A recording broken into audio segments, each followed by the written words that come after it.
mengagendakan pemanggilan terhadap saksi-saksi untuk dikonfirmasi gitu ya.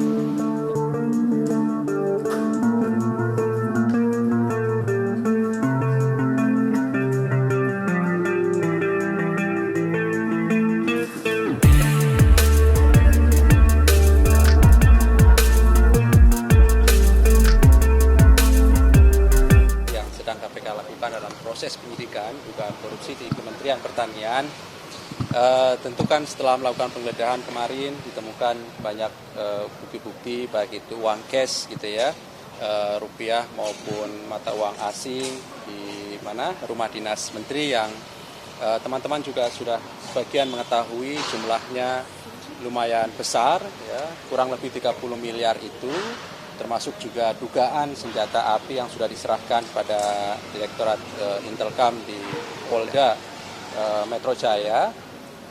Tentu kan berikutnya kami mengagendakan pemanggilan terhadap saksi-saksi untuk dikonfirmasi gitu ya, dari temuan bukti-bukti pada saat penggeledahan maupun dokumen-dokumen yang pada saat proses penyelidikan tentu kami juga telah mendapatkan ataupun memperoleh data dan informasi terkait dengan perkara ini begitu ya.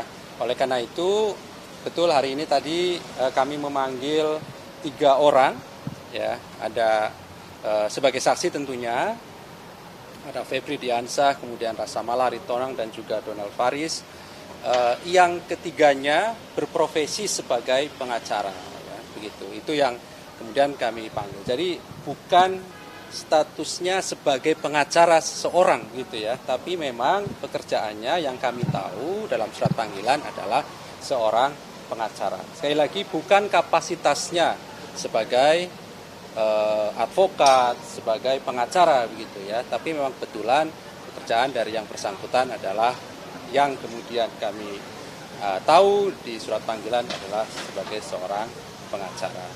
Sekali lagi tentu pemanggilan ini merupakan kebutuhan dari proses penyidikan untuk memperjelas terutama dokumen-dokumen ya yang kami temukan pada proses penggeledahan. Kami perlu konfirmasi kepada para saksi ini ya, termasuk Donald Faris tentu ya. Sekali lagi kapasitasnya bukan sebagai kuasa hukum ataupun advokat ya. Jadi nanti kami akan konfirmasi terkait dengan dokumen-dokumen dimaksud. Dokumen-dokumen ini ditemukan pada saat penggeledahan baik itu di rumah dinas Menteri Pertanian maupun penggeledahan di tempat lain, ya, termasuk diperoleh dokumen-dokumen tersebut ada di rumah pihak lain yang sudah ditetapkan juga sebagai tersangka oleh KPK. Gitu.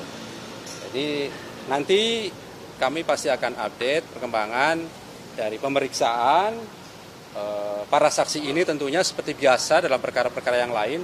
Kami selalu terbuka pada teman-teman, pada masyarakat sebagai bagian dari transparansi kerja-kerja KPK tentunya, dan kami juga mengajak teman-teman media, masyarakat terus mengawal proses penyidikan yang sedang KPK lakukan ini, gitu ya. Oke? Sandra? Katanya tidak ada surat panggilan tidak sampai, Pak. Oke, baik. Jadi setiap KPK mengagendakan pemanggilan terhadap saksi pasti diawali dengan surat panggilan. Itu harus, karena memang kami patuh pada hukum acara pidananya atau aturan-aturan dalam penanganan sebuah perkara. Informasi dari teman-teman penyidik tentu surat panggilan sudah dikirimkan beberapa waktu yang lalu begitu ya. Termasuk yang terakhir kami sih memperoleh informasi dari teman-teman penyidik sudah sampai. Tetapi nanti tentu kami akan cek kembali apakah surat panggilan itu sampai pada alamat sebagaimana di surat panggilan ataukah bisa jadi alamat yang berbeda mungkin dengan yang sekarang ditempati oleh para saksi. Tapi yang pasti surat panggilan itu sudah dikirimkan. Lepas dari itu kehadiran 2 orang saksi hari ini ya saya kira sudah mengkonfirmasi yang bersangkutan memang betul dipanggil oleh KPK sehingga saat ini masih dilakukan proses pemeriksaan oleh tim penyidik KPK. Oke?